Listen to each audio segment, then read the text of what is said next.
Get ready, because everything is about to change. There's a new way of living life and doing business that will blow your mind. This is a podcast all about the timing of life and the timing of success. It's what we call the Right on Time life. And you are listening to the Right on Time podcast with Amber McHugh.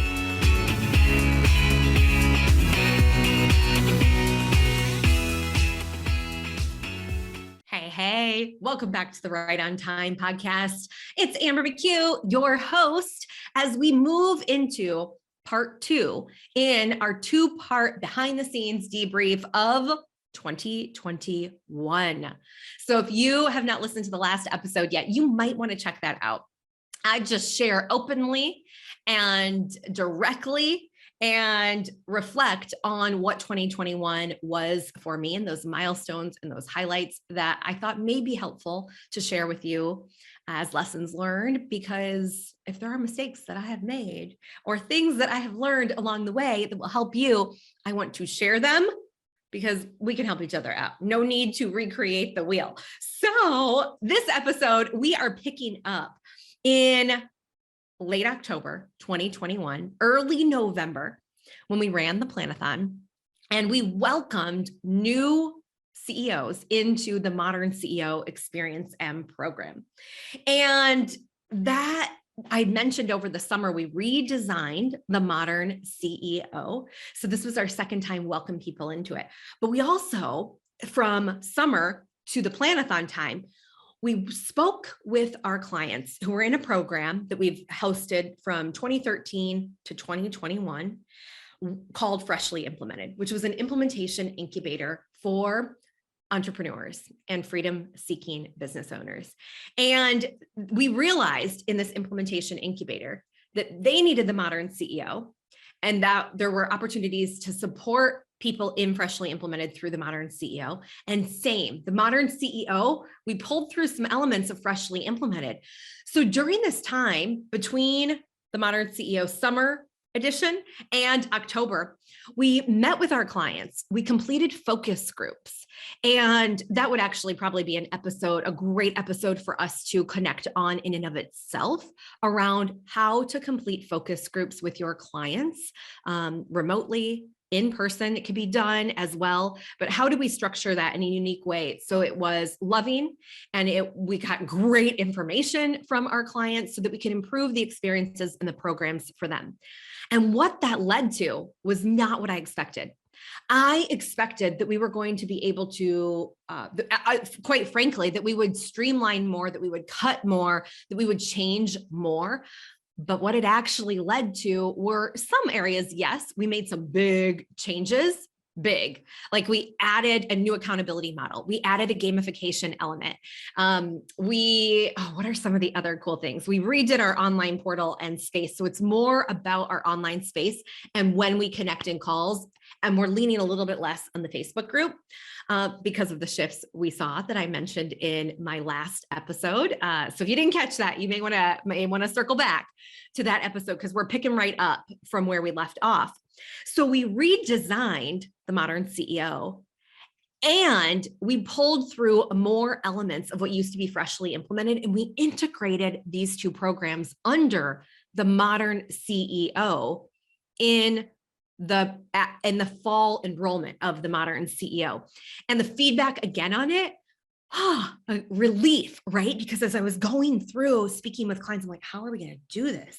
Like, I see what they're looking for. I see what we need as an online community, as a community of CEOs who are scaling and growing businesses.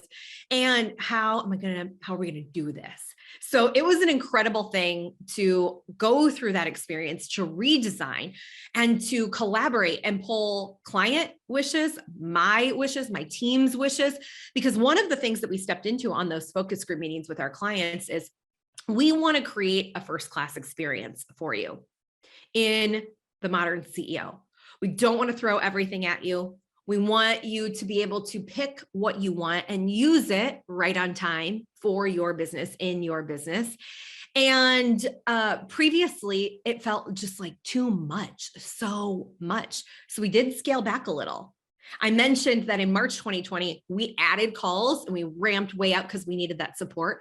But over the year in 2021, as things were getting back to a new normal, we noticed that, okay, not as many people are coming to the extra calls that we added. Everybody was showing up somewhere, but we didn't need to do as many because first class for our clients was one piece of our objective, but also first class for us as a team and those of us who are creating and running the program and supporting our clients, right? I want us all to be going first class in our lives. And so this was one of the evaluations that we were making as we moved through the program. You know, we said, we want this to be a first class experience for you as a client. And yeah, then we said as a team, we also want this to be a first class experience for us. And yeah, that's not just me as a business owner, but that is for our entire team. We want this to feel incredible. So we redesigned the program with that in mind and integrated, again, the modern CEO and what was freshly implemented into the modern CEO. So this kicks off in November. It kicked off in November of 2021. And then the other place that I am going in November very much is planning for the growth of our businesses in 2022. Now, I mentioned in the last episode that I shifted our goals a little bit in March of 2021. Typically, I don't do that. I set the goals at the beginning of the year. They are the goals, and we work towards them. And we've met them every year. But this was the first year that we bumped our goals up a little bit. And in Q3, I was like, I don't know if this is going to happen, right? The ads issues were happening.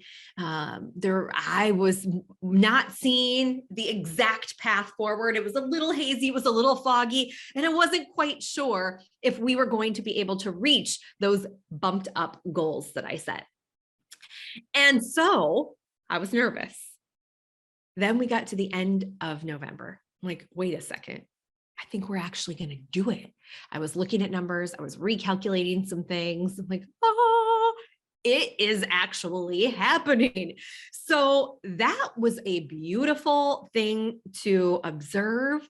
It was a beautiful experience and lesson for me in trust, right? When your intuition is telling you something, when you are aligned to the goal, the chances of you reaching that goal are a whole heck of a lot higher than if you are setting goals that aren't for you, that don't feel like they're for you, right? I want us to stay ever so aligned as we are pursuing our goals and our mission, because when we do that, you unlock something inside of yourself that allows you to take those steps forward, even if you don't have all the answers. But you know things are aligned so you can keep moving forward. And that is exactly what we did in 2021. I had questions. I had doubts.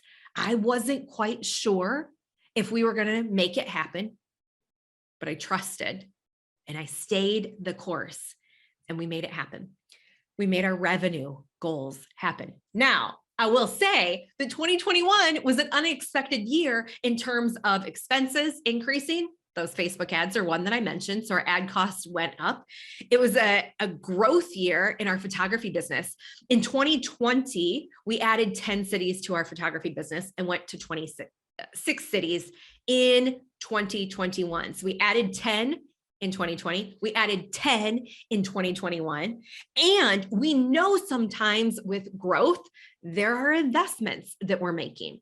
We're investing in training. We're investing in recruiting.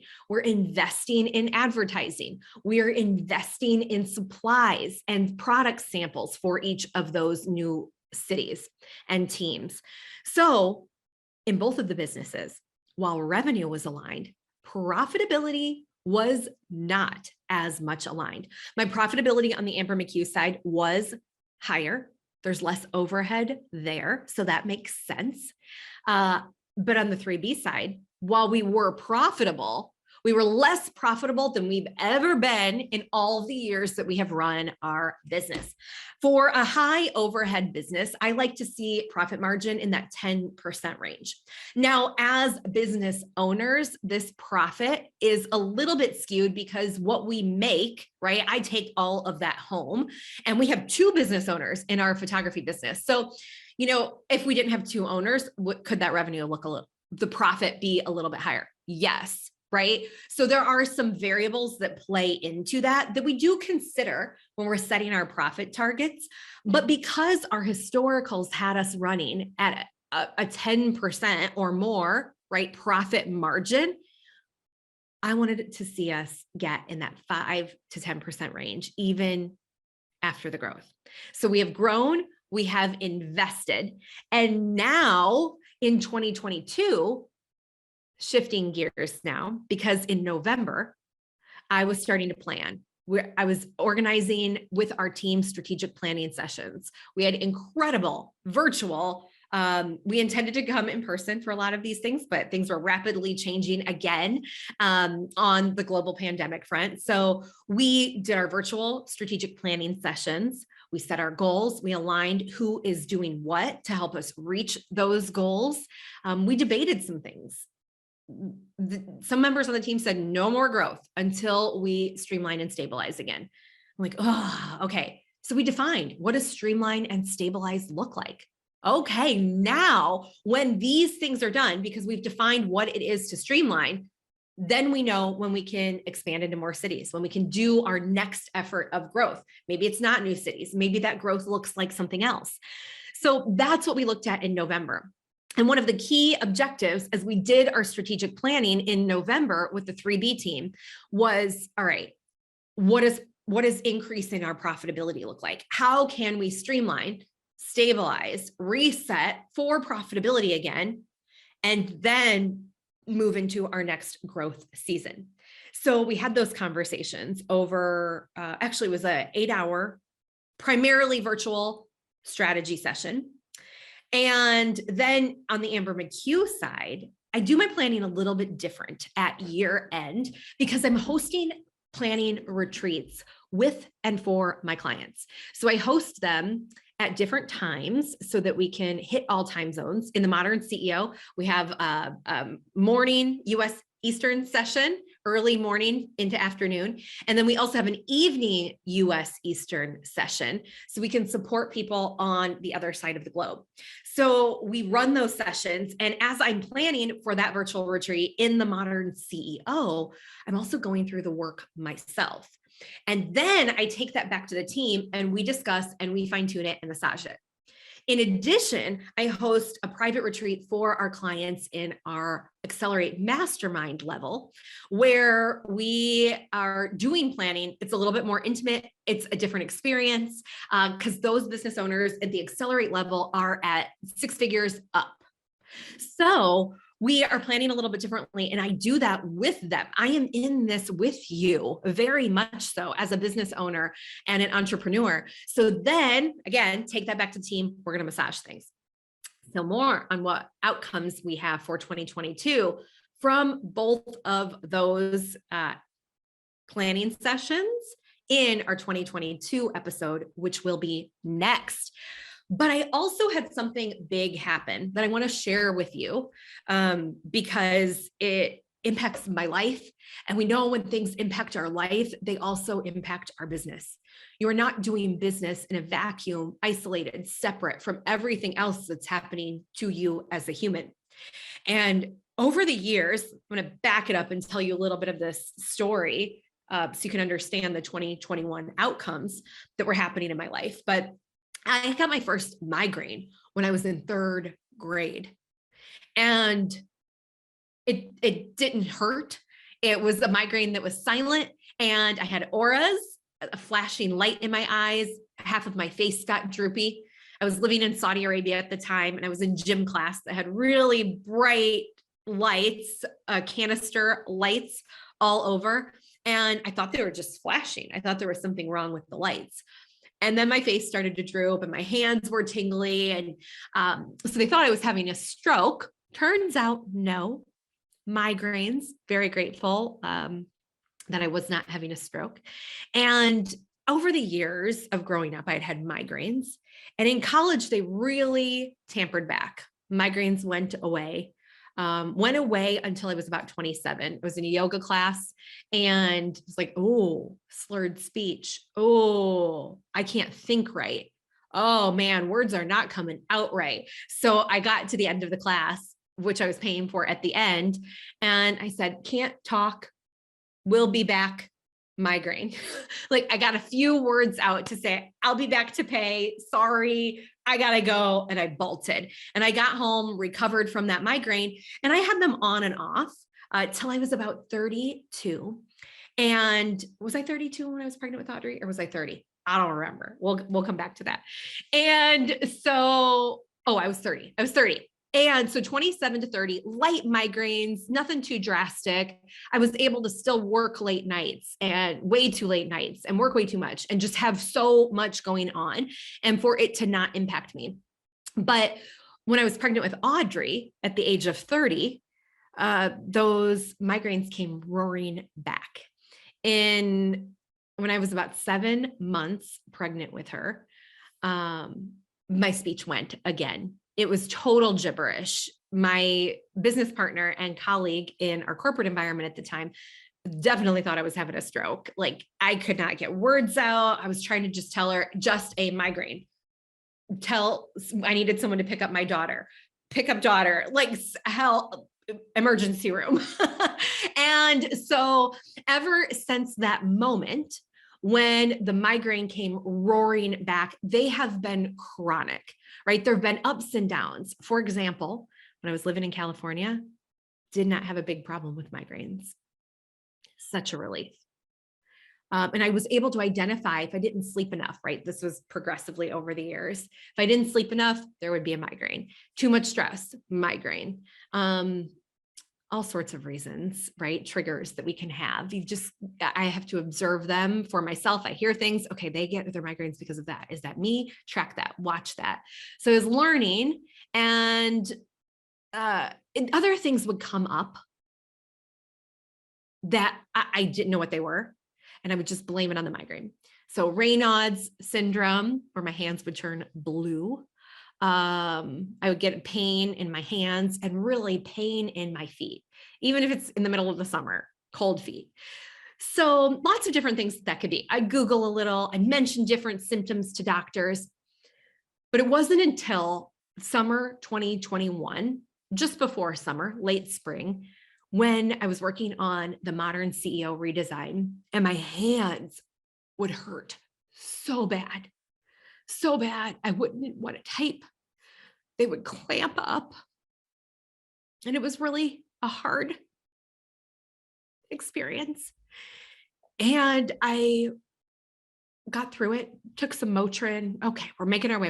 You really got to get the Modern CEO done. Keep going. You're going to go a little bit slower, but you've got this. And I did. This is what we do, right? When we're moving through things, we keep going. And then it was still happening. It was happening. And I noticed that when I didn't touch the keyboard and when I was on that road trip, my muscles, everything had a chance to relax. But it came back immediately after the road trip. The road trip, we were out west for most of the time. So it could also be a weather thing and an environment thing. So we came back and I went to a new general practitioner. I hadn't been to one yet here in Chicago. And I shared my history with her. And she said, let's test a couple of things. So I knew from Googling that I didn't think this was carpal tunnel. And then I was thinking a little bit more as the year moved on, like, my grandmother had rheumatoid arthritis. Maybe it's that. So I mentioned that to the doctor. She's like, yes, we should test for this. So she tested for that and some other things and wasn't that. And so I came back into her office and we were talking about some things. She said, with the symptoms you're talking about and your history of migraines, I want you to look at fibromyalgia. Like, oh, okay. So had a conversation in 2022 with someone about fibromyalgia. And she said, yeah, there are a couple of other things we could rule out. This is definitely looking like that. And so a couple of things flow through my head when I hear that. Number one, relief again, that like, oh, there's an explanation for this. This is something, but this isn't new for me. This is something I've been dealing with for a very long time. But I started looking up the symptoms of fibromyalgia, chronic fatigue, oh man, the muscle pain, right? And a whole list of other things that could be tied to fibromyalgia, which is a little bit of a unique thing in and of itself. And like, oh, it explains so much.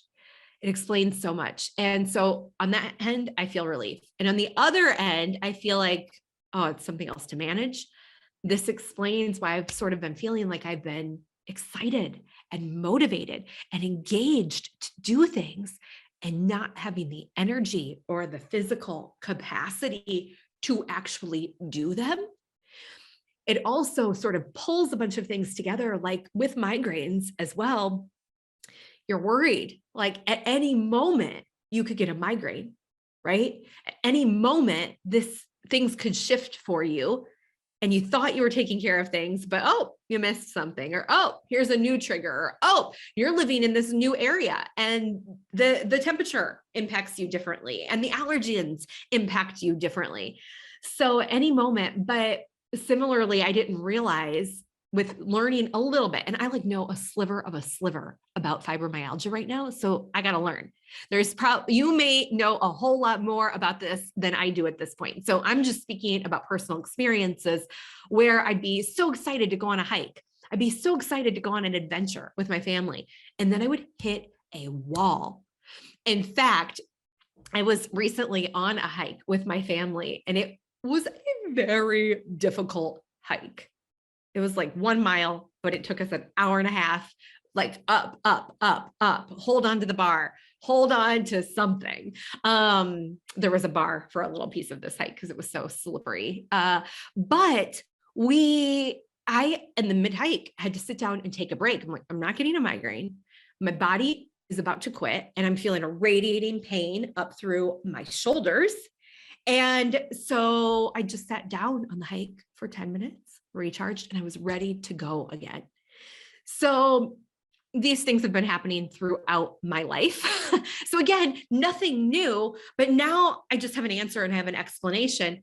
And now I'm also thinking like, oh, how am I going to do all the things I want to do and manage my energy and manage the capacity that I have for that and not feel like I'm letting friends down, right? Because when you never know when something's going to happen, you start to isolate yourself. And if something else is happening in life, like, oh gosh, okay, now I've got to manage this and I got to help the kids, or I got to manage this and I got to make sure I go to their thing. So it's this constant juggling act that is uncomfortable, that is confusing, and it's a little bit frustrating. But still we can do it. And so now I'm just figuring out, now that I have this answer and I have these things to research to support, how can I give myself care, communicate with others about this. I'm also getting more connected to that so I can understand it, release and eliminate as much as possible through taking care of myself. So that is another big thing that happened in 2021. Actually, it happened in 2022, but there was some build up coming in 2021 as I was realizing some different aches and pains and pulling things together and having conversation with people. And this is why in life, in our businesses, I think it is so important to get in conversation with people about what you're experiencing, to share what we're experiencing, and to talk to people about it, because you never know who will have an insight for you. You never know who will have gone through this before and can share, or you'll never know who will say, hey, I experienced that as well. And here's what helped me. So even with migraines over the years, I see some people online say, don't give me any advice. And sometimes there's a time when like, no, don't want anything on that. I'm a little bit the opposite with these sorts of things, but I'm like, give it all to me. If you have had an experience with this or know someone that has and something helped them or got them down the right path, I want to hear it. I want to learn from what other people who have walked the path before me have gone through. So I try to share in that way as well. We're pretty transparent about our businesses, especially in our client conversations, in our experiences, but also here with you. And my health directly impacts how I can show up and run and support my team and my clients in the business. And I prioritize a couple of things. I prioritize clients. I always feel better when I'm in space, serving and connecting and feeling the energy of my clients. Team, although I will say my poor team throughout the years, I've observed like, I got to shift my energy on how I'm showing up on my team meetings, because I get on the team meeting and I'm so excited to be there and I'm so engaged and I'm so ready. And then by the end, I'm drained. I am drained.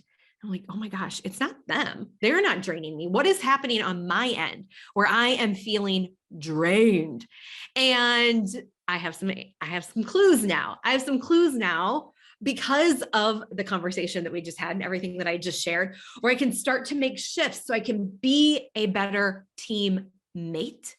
And same thing with my family. Like, all right, this is how, and my husband is so incredible, is always so incredible, but he's one of the first people to say, do you want to rest right now? Like, do you need something?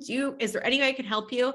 So just proactively communicating on my end when something is coming up so that I don't take down plans, because there's a little bit of guilt that comes with this as well, especially for family, teammates, clients.